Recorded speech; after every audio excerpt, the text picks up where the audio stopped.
I'll have a smoothie, I'll have like a fresh made fruit, or I'll have vegetable juices, I'll have bone broths, soups, lots of things that that are even cooked vegetables, like even starchy veggies like potatoes, I usually do fine with.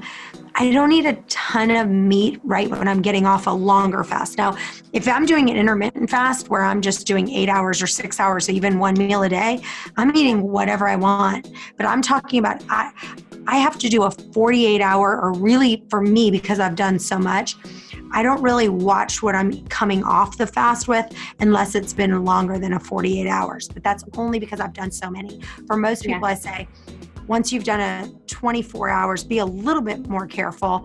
But most people are fine after 24 hours. It's really once it's been 48 or really more like 3 days that you really want to kind of pay more attention to it. All right, well, Chantel, thank you so much for answering all these questions on intermittent fasting. And if they have more questions or want more information on intermittent fasting, where should they go? So we have an intermittent fasting group. So check out our Waste Away intermittent fasting group. I think it's called Intermittent Fasting Community Group. You can look for that. So join our Facebook group. You can also go download the podcast. I have 2 podcasts. One's called Waste Away through intermittent fasting, and one is the Fasting Resets podcast. So both of those have great information.